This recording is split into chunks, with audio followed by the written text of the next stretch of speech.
Good morning and hello, everyone. Thank you for joining us today. I'm Elena with Not My Kid, a nonprofit dedicated to providing the highest quality prevention and behavioral health programs for kids, families, and communities. We are here today with Partnership to End Addiction, a national nonprofit based in New York City.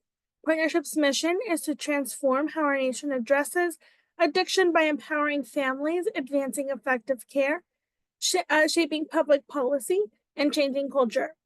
Linda Richter, PhD, is Vice President of Prevention Research and Analysis at Partnership to End Addiction, where she conducts research on the on the nature, scope, predictors, and consequences of all forms of substance use and addiction, especially among young people. Corey Hammond joins this team as a Director of Prevention Services. Partnership's prevention team leverages research to help raise awareness among parents, educators, health professionals, and policymakers about best practices in substance use prevention and addiction care. Today, we'll dive into understanding the risks for youth substance use. This information is key to building a strong foundation of programs in communities. Thank you, Linda and Corey, for being here today, and I will pass this over to you. Awesome. Thanks so much for that introduction. We're so excited to be here again with you this morning for the next installment of our professional development series. If you joined us for our training last month, we talked about the key principles of prevention science kind of more generally. And so we talked about those core tenets of a comprehensive and broad and early approach to prevention. And so today we're going to focus in on specifically the risks for substance use and addiction among youth. So once again, here we are. If you haven't been with us before, welcome. I'm Corey Hammond. I'm the Director of Prevention Services at Partnership, and I'm joined with Dr. Linda Richter, who is the Senior VP of Prevention Research at Partnership. Here is what we're going to go over today. So first, we're going to talk about substance use in adolescence. We talked about this a little bit last month, but we'll go through a refresher and I'll share some data on Arizona specifically. We'll go through some adolescent brain development, a little neuroscience refresher, and talk about how that relates to substance use. We'll talk about the risk factors and protective factors for youth substance use. We'll talk about why prevention efforts target adolescents specifically, and we'll go through how professionals can safeguard young people from substance use. Exactly as was just put in the chat as we're going, if you have questions or comments or concerns, please feel free to put them in the chat, and we will certainly get to them at the end. I do also have a discussion question kind of halfway through that I'm hoping we can use the chat for and kind of go back and forth a little bit. So let's just jump into it. I'll go over some prevalence data for substance use in adolescents. This first slide is one that we showed last month if you were with us. This is past year substance use among youth. The yellow bar is 8th graders, the orange bar is 10th graders, and the purple bar is 12th graders, so high school seniors. And so these are the substances most commonly used by youth. When we think of youth substance use, a lot of the times we're thinking about alcohol, marijuana, and nicotine. And so when it comes to alcohol use, you can see that about 46% of high school seniors had used alcohol in the past year, about 31% of 10th graders, and about 15% of 8th graders. Much less than that is kids who have reported having been drunk in the past year, with about a quarter of high school seniors reporting that. We know that if high school students are going to drink, it's most likely going to be flavored, kind of sugary, fruity tasting alcoholic beverages. And so you'll see that over a third of seniors report having had a flavored alcoholic beverage in the past year. When it comes to vaping nicotine, about 23% of seniors, 18% of 10th graders, and just over 11% of 8th graders report having vaped nicotine in the past year. Similar but slightly more prevalent is marijuana use. And then finally, if we look at specifically vaping marijuana in the past year, only about 6.5% of 8th graders, but almost 20% of high school seniors have vaped marijuana in the past year. And so these substances, so alcohol, marijuana, and nicotine, are the ones that are the most easily available, mostly because they're legal for those over 21 in most states. They also have significant industries that are pushing their use, especially among kind of younger people. And they're perceived as less risky or less harmful than harder illicit drugs. So that is why they're the ones that would be most likely used by young people. And so then I found some data from the Arizona Youth Survey. You can visit the full dashboard on their website for more information on specific substances that you would like data on, but I included just some highlights here for us to look at.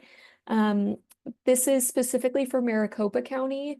The average age of first alcohol use in Maricopa County in 2024, so this year, is a little over 11 and a half years old. That's kind of on par with national, but it is still kind of surprising to me and maybe some of you who might think that that would be a little bit older.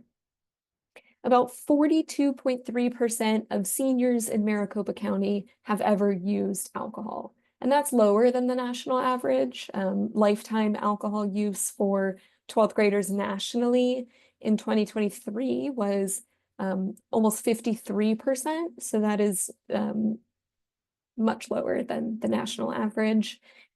And then lifetime marijuana use among 12th graders was 28% in Maricopa County. In Maricopa County in 2014, so 10 years ago, that was over 45% of 12th graders had used marijuana before. So that is steadily decreasing over the past couple of years. That is also lower than the national average. Nationally, lifetime marijuana use among 12th graders is 36.5%. So that's also lower than the national average. The graphic that I have up here at the bottom is e-cigarette use, lifetime e-cigarette, so vaping, among 8th, 10th, and 12th graders. You'll see that it peaked for both 8th, 10th, and 12th graders in 2018 and then has been steadily decreasing since then. You'll see that there's a large decrease in youth vaping in Maricopa County since 2018. And this is pretty similar to the national data as well, that there was a peak in 2018, 2019, and then kind of tapered off since then. You'll see that in 2018, it was over 45% of 12th graders had ever vaped before, and now it's just over 20%. So making strides here for sure. This is also from the Arizona Youth Survey. The labels on these aren't great, I know, but this is 12th grade substance use prevalence by county. So what these show is of 12th graders who have used any substance ever, what have they used? You'll see that regardless of county, alcohol is the most frequently used substance, with marijuana second, and then e-cigarettes, so vaping nicotine. Just in general, substance use was more prevalent among seniors in Yavapai County than it was in Mojave and Maricopa. I will say the sample sizes between the counties is vastly different. I'm sure you can all imagine the sample size in Maricopa was huge. They surveyed, I think, like 5,000 or 6,000 kids, where in Yavapai it was just like 200 or 300. So could be slightly skewed here is what I'm trying to say. But the missing labels on some of the smaller boxes on the bottom right corner of each of these on the dashboard itself, you can go and click on those and see what the prevalence is. And those are the proportion that is inhalants, prescription stimulants, cocaine, hallucinogens, over-the-counter medications, ecstasy, meth, heroin, kind of whatever else people might be using. Of these, hallucinogens were the most prevalent, with just over 5.5% of students of 12th graders in Maricopa County having ever used hallucinogens, for instance. You'll see on the Maricopa graphic on the far right, there's a label for RX. That's the proportion that's prescription pain relievers. And that was 2.7% of kids had ever used prescription pain relievers like that, misused them. Compared to Yavapai County, there was almost 7% of 12th graders had misused prescription pain relievers.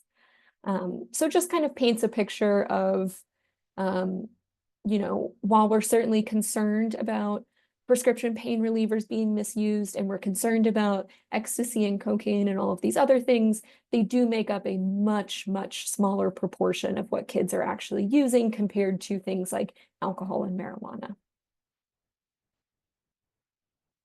Again, this is from the Arizona Youth Survey. This is past 30-day substance use among 12th graders for all of Arizona. So this is state data. The black diamonds that you see show national data from the Monitoring the Future survey. So you'll see that for the 4 that we have national data comparisons, Arizona is either kind of on par with in the case of cigarettes, or they're much lower when it comes to e-cigarettes, alcohol, and marijuana.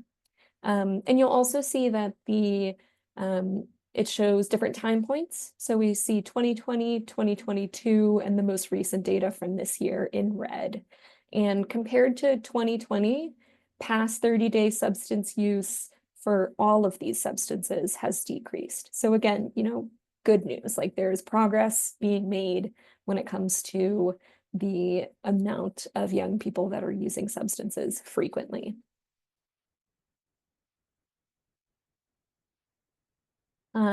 We do also know that, you know, many teens will try substances at some point.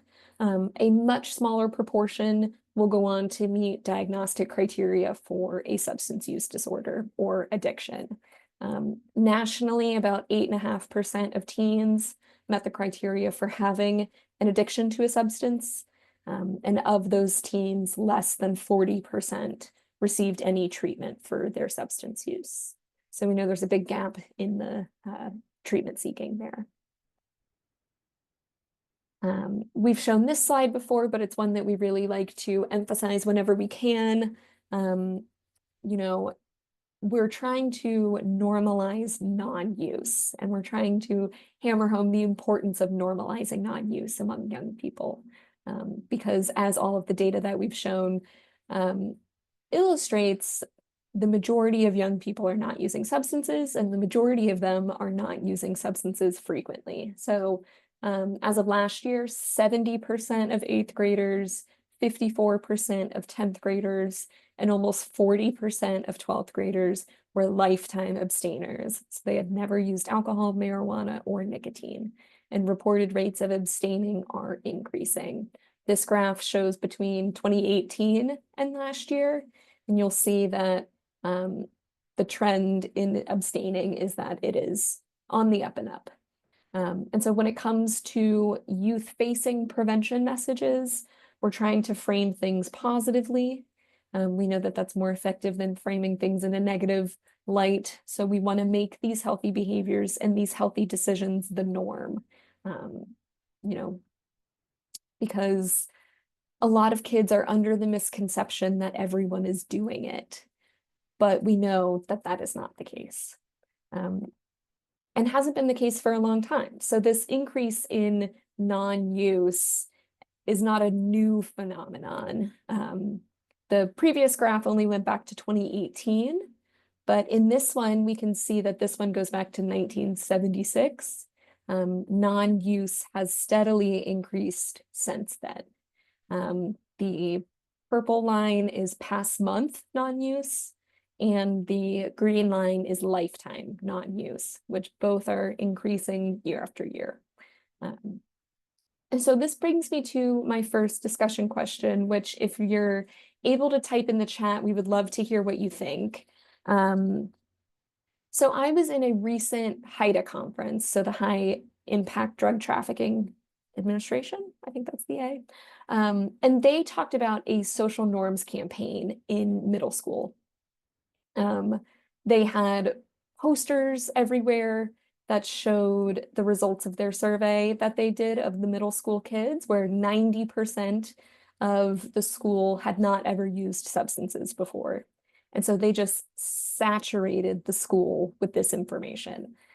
Their evaluation that they did ended up showing that this social norms campaign was pretty effective. Kids learned the true prevalence of substance use among their peers and started to believe it. And they showed the rates of current substance use decreased among those who had the highest dose of the campaign, so those who saw it the most and remembered it the most. And so we know that a lot of young people are tempted to try substances because they believe that everyone is doing it. They think that it's a rite of passage. They think that they need to do it to fit in. And when we look at the numbers, we know that this isn't true. The vast majority of kids are not using. So what can we do to combat that myth and change teens' perception of their social norms? Does anyone do this in their professional life? If anyone has any ideas, we would love to hear them in the chat.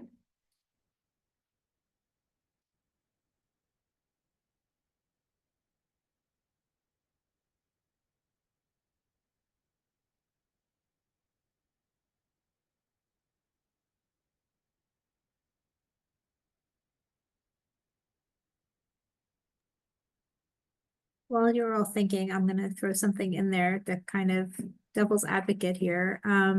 There's some people who think that this method of prevention, which is known as like social norms marketing, can possibly have a counterproductive effect in some cases.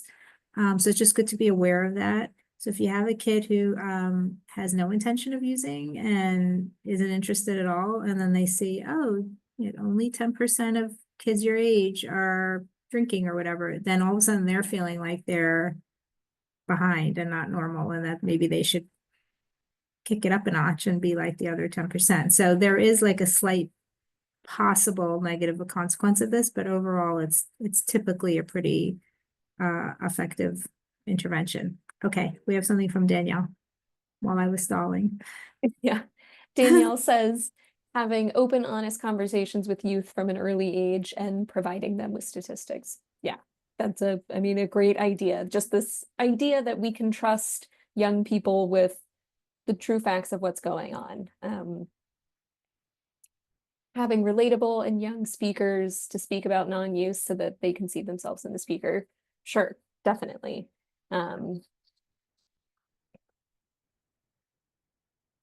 One of the kind of challenges to the social norm campaign that I heard about, the one that I was just talking about in the middle school in Washington State, was that they had to pour in a lot of resources to do this. They needed to do their own survey of their students. They needed to print off all of these kind of marketing materials, and it was expensive, and they thought it was worth it, but you have to have the data to back up the norms that you're talking about.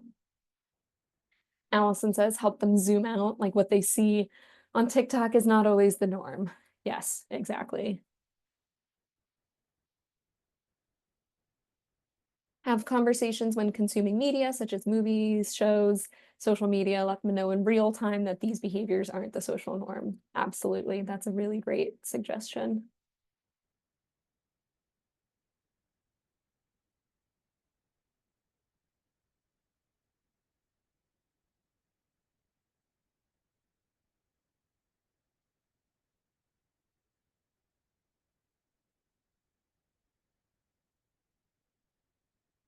Great. I'm going to keep going, but if you have other thoughts about social norms campaign, changing perceptions, battling misinformation, things like that, please feel free to put it in the chat. But thank you for those who already typed something out. I really appreciate it. So let's get into adolescent brain development and how it relates to substance use. We've talked about some of this stuff before, but we'll go into kind of some more detail on this. And we know that an important place to start when it comes to adolescent brain development is the basic idea that different parts of the brain develop at different speeds, and different parts of the brain are involved in different aspects of our functioning. And some of these parts of the brain develop a whole lot faster than others. The figure on the left here shows this. It shows immature parts of the brain that are green, and fully developed areas are purple. And so we see that between the ages of 12 and 20, the brain is going through a lot of changing and a lot of maturing. But even at 20, it's not fully purple. There's still a lot of maturing to do. In the graphic on the right, these three labeled parts of the brain are important for, everything that we're talking about today. These are the parts of the brain that can be affected by substance use.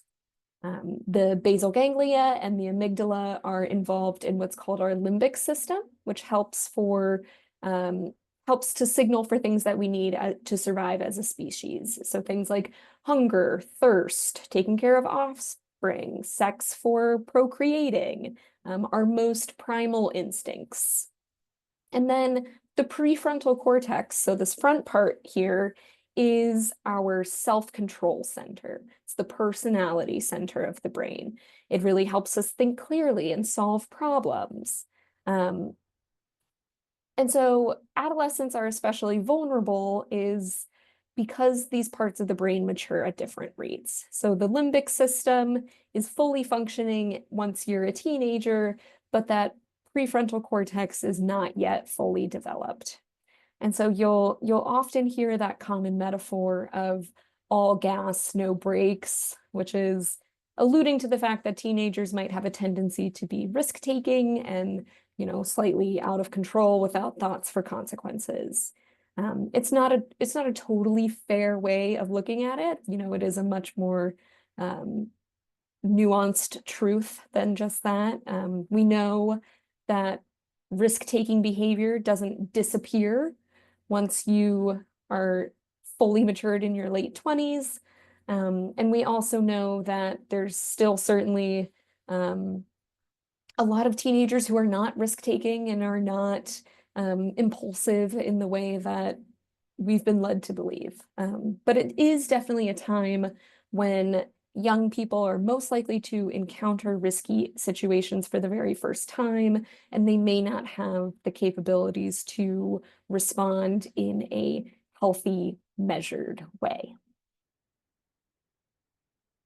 So a little bit more about adolescent brain development. Again, talking about the difference in developmental speeds for different parts of the brain. We know that the areas that fully develop in adolescence are things like the cerebellum, which controls our balance and our ability to walk and our physical coordination. The amygdala, which controls emotion and fear, our fight or flight area. The nucleus accumbens, which is the interface between motivation and action. So that plays a key role in more of those survival behaviors. And the limbic system, which is involved in reward seeking. But again, the areas that are not fully mature until a person's mid to late 20s, the main one is that prefrontal cortex that controls our executive functioning, our judgment, our decision-making, our long-term planning, and our impulse control. So it is a very specific period in time for young people based on different parts of the brain firing at different areas. there's two graphs on this page. The graph on the left shows that developmental imbalance that I've been talking about. So at the time of adolescence, that 12 to 18-year-old time frame, the limbic system structures are activated and are firing a lot more than that prefrontal cortex. And so that just, it's a gap, which explains some of the differences in behavior between kind of teenagers and adolescents and a fully matured adult. Research shows that the development of the prefrontal cortex is shaped a lot by the environment around it and the experiences that a person goes through. So the brain is pruning and creating new connections based on all that a young person is experiencing. Which is, so, you know, in that sense, it's good and it's very developmentally appropriate that people in this age are risk-taking and stepping out of their comfort zone and apt to take on new experiences because that's how their brain develops. The graph on the right shows sensation seeking, which is defined as heightened attraction to novel and exciting experiences despite potential risk. I'm sure we can all think about sensation-seeking behaviors that we had when we were younger. Sensation-seeking, it peaks at age 19 for males and 16 for females. And you'll see that the peak for males is higher than that of females. And you'll see that this increases up into those teenage years and then falls off after 16 or 19 specifically. You know, we can think about what we were like at 16 or 19, you know, 19 being the peak of sensation seeking for males. We can think about college freshmen and what those people are like, and that can give us some kind of a introduction to sensation seeking in teenagers. And so we know that at this time period, because of all of these things going on in the brain, because of these new experiences, because of this impulsivity and maybe stunted executive functioning, we're at peak vulnerability for substance use in adolescence. We're more likely to take risks at this age, like experimenting with substances. We know that the developing brain is more easily damaged by these substances than a brain that's already fully formed. And it's more likely that young people in adolescence will develop a substance use disorder than adults. We know that because the brain is still under construction, it's a lot more easily damaged compared to the adult brain. And because of that potential for lasting damage, that is what leads to that higher risk for substance use disorders at this time. So how do psychoactive substances affect the brain? I'm sure most of you already know this. If a substance is psychoactive, that means it affects our brain and changes the way that we feel and experience the world around us. Most addictive substances are psychoactive. They produce their effects in the brain by mimicking the naturally existing chemical messengers in our brain and either slowing down or speeding up that messaging process. So substances like alcohol and opioid painkillers are considered depressants because they slow down that communication between brain cells, while things like caffeine and nicotine and cocaine do the opposite. So they are called stimulants because they make that communication in the brain go faster. One of the most important and certainly most talked about neurotransmitter is dopamine. We hear a lot about dopamine these days, maybe too much for what dopamine actually does. It is a neurotransmitter that is released and binds to receptors in the brain in certain moments to help us form habits. It helps us form habits that are good and beneficial to our survival. So it's a part of the process that reinforces life-sustaining behaviors by facilitating the process that associates those with reward or pleasure in the brain.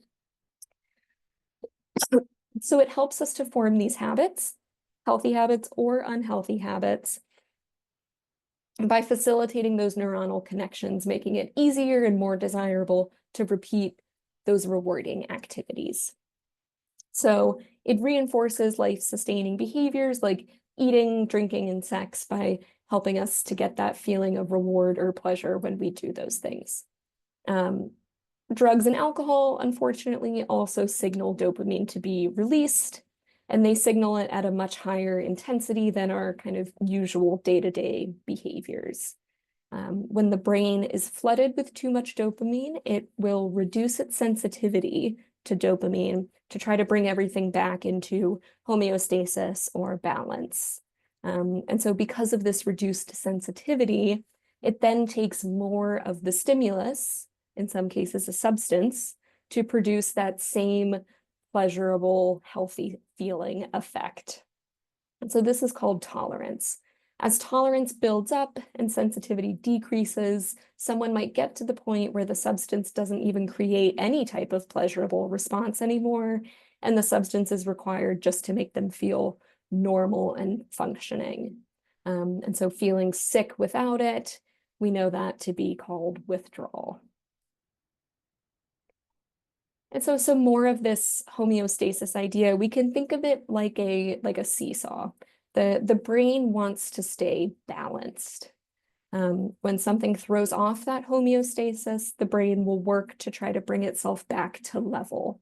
So that means when substances cause large dopamine spikes in the brain will desensitize itself to that stimulus to bring itself back to balance. It will become less and less responsive to that substance. And then with continued prolonged use, the brain becomes dependent on that substance to feel normal. And when they experience the opposite, and then they will start to experience the opposite of those kind of early positive, pleasurable effects.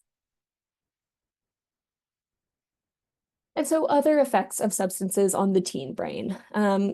There's been brain imaging studies that have provided a way for us to see the, physical structural changes that substances make in the brain. These changes happen in parts of the brain that are responsible for emotional regulation, memory formation, and survival instincts such as recognizing fear and danger. Research shows us that teens are less sensitive to some of the undesirable parts of substance use when compared to adults. Like teens are less likely to experience hangovers, for instance. For many adults, the looming thought of a hangover is a good incentive to drink responsibly. And that incentive means less to young people who are not going to experience a hangover no matter how much they drink. It's also important to know that substances like high-potency THC can cause serious mental health symptoms, and not just after decades of use. There's negative consequences that can develop quickly after the onset of use. For those who are predisposed to psychosis or have a family history of severe mental health disorders, high-potency marijuana can trigger a first psychotic episode. We also know that chronic heavy use of marijuana is also correlated with an elevated risk of suicide. So there are a lot of negative effects that substances have on the teen brain, and there's a lot of potential for lasting permanent damage. So what are some of the specific risk factors for substance use in youth? We've shown this before, but we know that the risk and protective factors that impact young people exist in kind of 4 layers.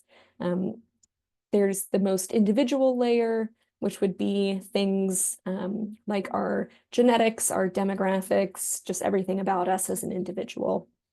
The next more external layer would be those of the relationships, the factors between the people that we're with. This would include things like exposure to substance use among friends, peer support groups, the family permissiveness in the household. The next layer would be those at the community level, the prevalence of substance use in the community, certainly, the socioeconomic factors that exist in the community, the geographic location, And then finally, the most external layer would be those that exist within kind of greater society. So things like the laws around substances in our state and federally, the funds that are allocated to prevention, political unrest, natural disasters, things like that. And so we want to take in all of these different layers into account in order for us to have that comprehensive approach that we were talking about last month. There's some specific individual risk factors for substance use for youth. And we use this acronym of ABCD to try to remember them. So A is the age of first use. Research shows us that the earlier in life someone first uses a substance, the higher their risk for developing problematic use or addiction to it. B is big life changes or traumatic life events. So parental divorce, a death in the family, economic insecurity, all of these changes can be difficult for a young person and make it more likely that they might turn to substances to cope. C is for co-occurrence, so a co-occurring mental health and substance use disorder. We know that having an untreated mental health issue like ADHD, anxiety, or eating disorders, or a mood disorder can put a young person at higher risk for substance use, and for having serious negative consequences if they do use substances. Finally, D is for DNA or family history. We know that a significant part of substance use and addiction risk is genetic. If there's a family history of addiction, that makes someone more predisposed to addiction, and we want to make sure that they're aware of that risk. Some more family and interpersonal factors are listed here. It should come as no surprise that if parents are drinking or smoking or vaping in the home where children can see, this paints a picture that this behavior is safe and okay, especially if parents are not monitoring children or are very permissive of youth substance use. It definitely increases the chance that children will experiment and then maybe start using substances. Social pressure and misinformation about the safety of substances also plays a factor. Having a stressful home environment or feeling socially isolated are also risk factors for young people. And the last one on this list is an important one. So the belief that substances might enhance academic or athletic performance. A young person who is not motivated to try substances from any of these other factors might be motivated by the mistaken belief that substances like stimulants or prescription drugs will enhance their academics or their athletics. So school motivation can really be a risk factor at both ends of that spectrum. A young person who has no intrinsic motivation to succeed in school could certainly be drawn to alcohol or other drugs, but a kid that's under tremendous stress and obsessed with performance and getting straight A's and succeeding could also be drawn to substances that they believe will help them stay awake to study or help them focus better, or improve their conditioning. So we certainly don't want to think about, we certainly want to be aware that that misinformation could play a part in very motivated and very academically focused young people as well. Some more environmental or societal risk factors. I think we know all of these. We know that substance use is glamorized in the media sometimes and not super strictly regulated. Policies like age limits not totally enforced all the time. We know that new products like the boom of the alcoholic seltzer industry are really appealing to young people. The packaging is cute and colorful, and the flavors mask the taste of alcohol. We also know that big industries that sell tobacco products or alcohol products are incentivized to get young people hooked. The longer people are addicted, the more money they're spending on products. So, we're seeing similar tactics now in the legal marijuana industry. The availability of medical marijuana and the effects or the efforts to legalize recreational or non-medicinal marijuana contribute to this perception that marijuana is totally harmless. And so we know that since the legalization movement began, fewer youth are perceiving marijuana as harmful. But on the other side of that, some protective factors. There's a lot of factors that are protective and help to reduce someone's risk. We know, we talked about these last month. A lot of protective factors can counteract the increased risk that a risk factor might provide. We might not be able to change family history or erase traumatic events, but we can support them in some of these ways. Again, going back to that fulcrum, that seesaw, we want to try to reduce risk factors while increasing and bolstering the strength of protective factors. Even one kind of heavy protective factor, like a trusted adult mentor, can really help to offset the effect of multiple risk factors.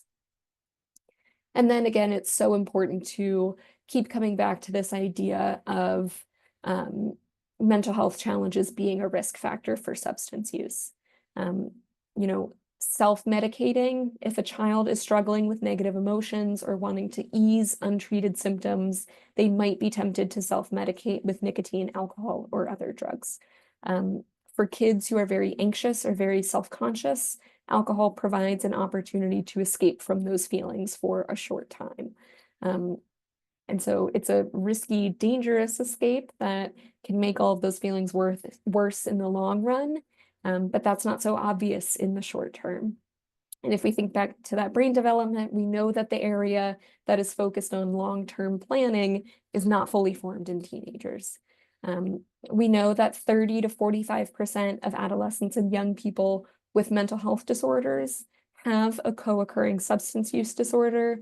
And on the other side, 65% or more of youth with a substance use disorder also have a mental health disorder. So these go hand in hand very frequently. We know that if a child has a mental health disorder and self-medicates, they can very quickly start to rely heavily on that substance and develop an addiction.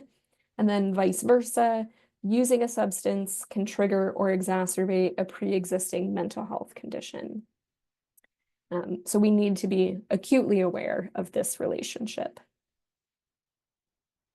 All right, and now I'm going to pass it to Linda to talk about why adolescents are the targets of prevention and what professionals can do to keep kids safe. Thank you, Corey. Excuse my voice a little bit. I have a little bit of a cold. I hope you can hear me okay. So I think if we think back to last week when we were presenting about the importance of an earlier and broader approach to prevention, where you need to kind of build resilience in kids as young as possible and put them on the right path for success.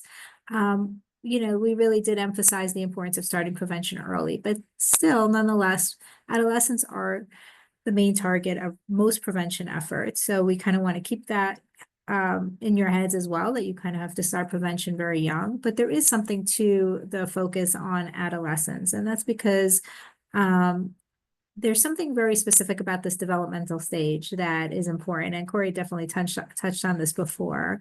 We think of adolescence as sort of roughly between the ages of 12 and 18. Some research and practitioners and educators think of it more broadly than that.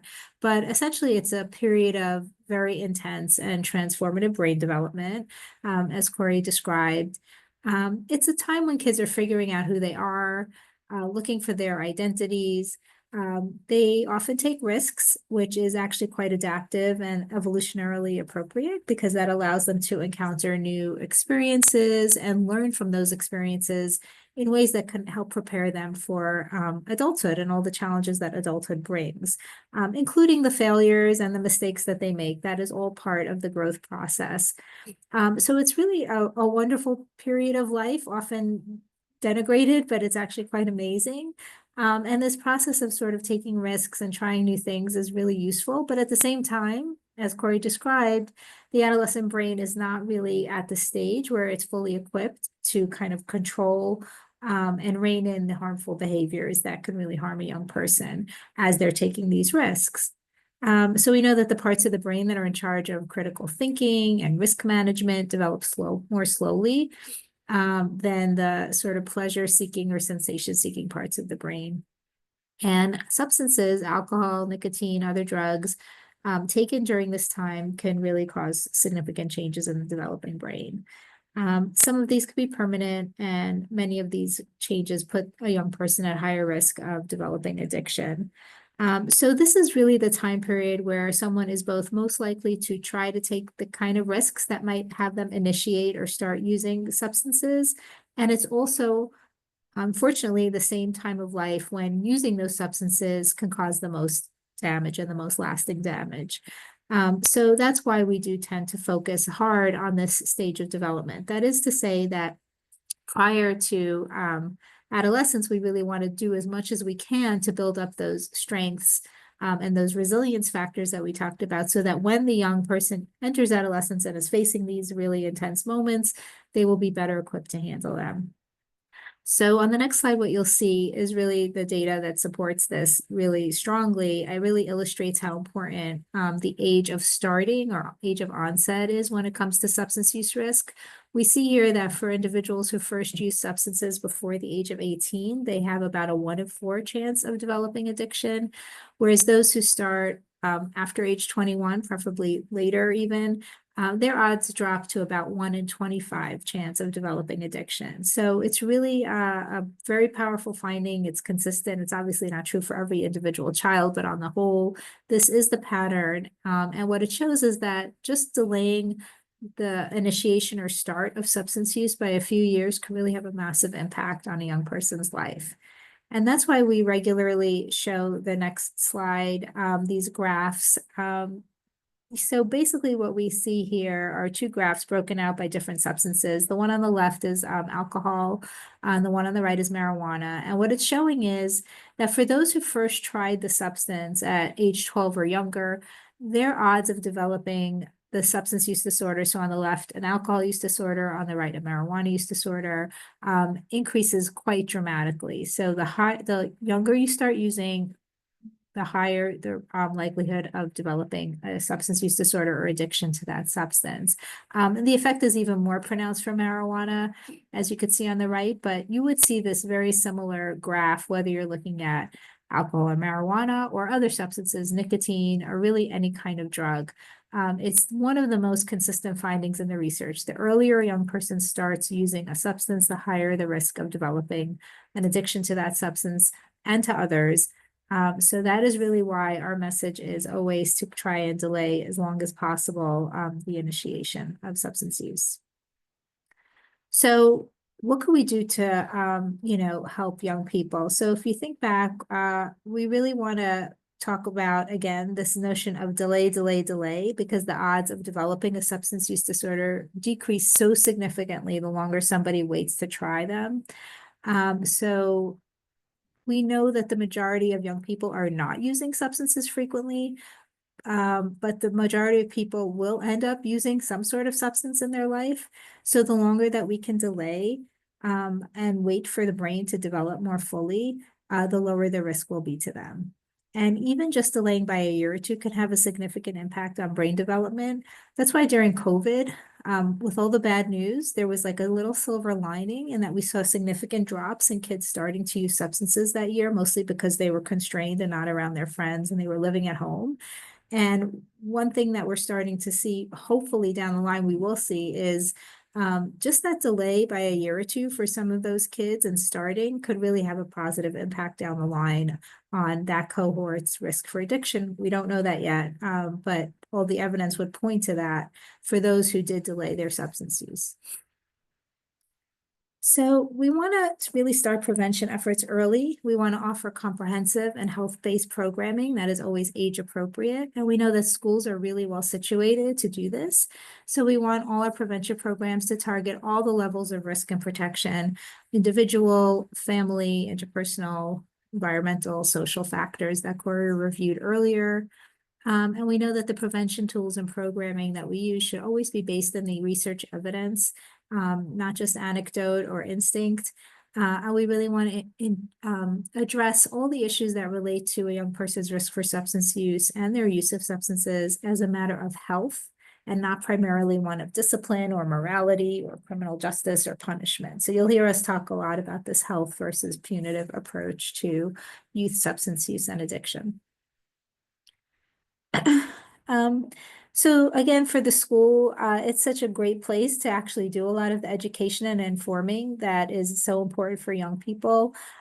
We want kids to see their schools as an honest source of information and facts about substances, and not, one that exaggerates and is kind of hysterical and out of proportion about what the actual consequences of different substances are.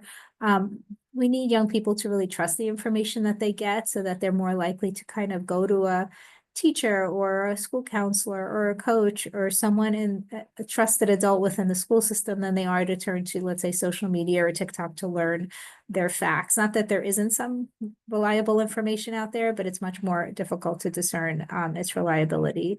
And so schools can offer formal prevention programs, but they can also integrate substance-related information into existing academic lessons. So you could teach about, how drugs affect the brain when you're teaching biology, or how the different chemicals in a substance, work when you're teaching chemistry. Or in history lessons, you could teach about, how substances were a part of different historical periods and what that did and how things went with that. So, it really can be more of a conversation integrated into other academic disciplines as well.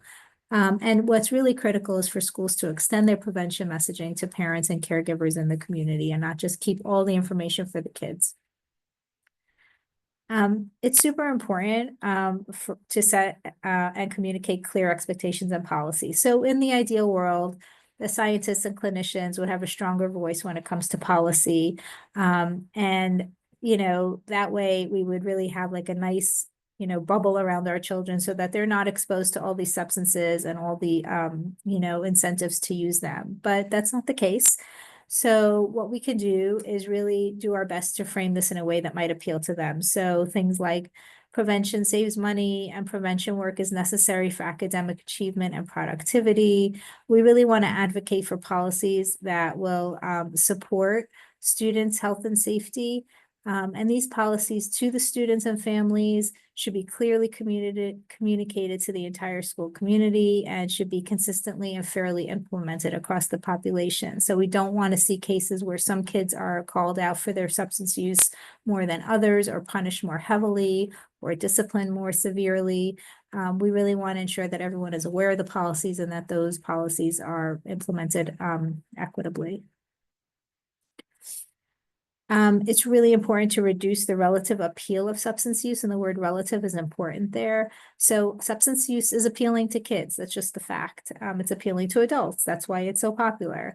But what we really want to do is really understand what's driving kids to use them. And much of that was described by Corey earlier, and offer opportunities for those needs and motivations to be met in other ways. So offering opportunities for natural highs, like truly exciting or interesting after school activities or weekend activities that can kind of help kids channel their energy and their risk-taking tendencies in a more safe way. And also, we don't want to underestimate the importance of providing kids the opportunity to get involved in their community and do things that foster a sense of purpose and belonging and mattering. So while it could feel like, oh, that would be so corny to kind of promote civic engagement and volunteering, kids who are really heavily involved in volunteering and civic engagement, the research has shown for decades that those kids are very protected against substance use. So we really want to kind of provide those opportunities for kids in a way that seems fun and engaging and cool. And those opportunities are very protective. And we want to encourage family participation in school community events as well, to kind of facilitate that family bonding that we know is so important for young people. Obviously, we want to address the risk factors that will precipitate substance use in young kids. So if you think back to the risk factors that Corey mentioned, we want to address those as early as possible. One thing that we could do in schools and communities is ensure that we're screening kids routinely, not just for substance use, but for mental health and behavioral health problems that we know are so strongly linked to their risk for substance use. We want to keep an eye on kids whose academic performance shows abrupt changes. If a child is noticeably less connected to those around them, seems isolated, those are things that we want to address early. Instances of bullying and victimization should be addressed as soon as possible, and obviously trauma or a difficult life transition. So kids who move a lot, kids who just experience a family, divorce or a death in the family, those kids should be offered extra supported services because we know how strongly those experiences could be linked to future substance use risk. And as we're addressing those risk factors, obviously we want to also look at the positive side of things and identify and address the protective factors. So ensuring, most importantly, that every child has at least one trusted adult role model, someone in their life who they could talk to, who they know cares about them and is looking out for their best interests. We want to build the social and emotional and coping skills in young people from an early age and continue to foster those throughout adolescence and beyond and integrate it into their daily activities. Those are the skills that are going to get them through a difficult challenge so that they don't turn to substance use when they're experiencing those challenges. We often advocate for media literacy to be incorporated into school programming or prevention programming so that kids who are exposed to positive or pro-social, positive messages about substance use in the media and the world around them, that they could sort of be more critical thinkers about what they're seeing and understand what's driving those positive messages. And again, we would really encourage schools to think hard about the trusted sources of treatment and intervention in the communities so that they could refer kids quickly to outside care if needed in a way that's accessible and affordable to the families. And really to try and be a voice in advocating for safe communities and neighborhoods around where kids live and where they go to school and where they play so that they're not bombarded with pro-substance use messages. And then again, as I said before, we're very health versus punitive focused. We really do want to focus on health and not punishment. So it's important to know when and how to involve family members in their students' experiences or behaviors so that that's kind of thought about in advance before a school or a community organization is encountering a kid who's in trouble. Punitive measures like drug testing, drug searches, suspension, expulsion, we encourage avoiding those whenever possible. We understand the need for some discipline and rules when a young person is violating the school's rules around substance use, but those punitive measures tend to isolate the child more and actually compound the risk factors rather than address the underlying motivations for their substance use. So we really want to emphasize that interventions for kids who are suspected of using substances or caught doing so really should aim to educate and help rather than shame those students. And we just have a minute or two. I do want to just quickly review some of our resources, hoping that they'd be helpful to you. So again, you may have seen a lot of these, but Partnership to End Addiction has free support for families where they can connect through a helpline, online support groups. There's personalized text messaging. There are skill building courses. These are all at no cost. So please feel free to share these with the families that you work with. And we have tons of information on our website as well. We have a lot of really easily accessible and understandable guides for school professionals and people who work in youth serving organizations about the specific types of substances. And most of these are available in Spanish, as is a lot of our resources. We have specific resources for families of LGBTQ plus youth, a lot of great resources there, also available in Spanish. We have a whole range of information about harm reduction. So things like self-paced courses and substance-specific harm reduction services and articles and really important stuff to know for kids who are at risk. And this is our contact information. We are always open and eager to provide any information, details, anything from this presentation that you think could be useful as you're doing your work. We're happy to share with you or just answer any questions at all. So I'll pass it back to you, Corey, to take us out. Yeah, so that was everything we had for you.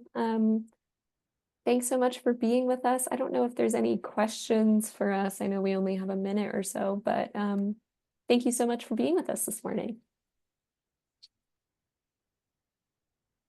Thank you all so much for being here. I will be dropping in the chat.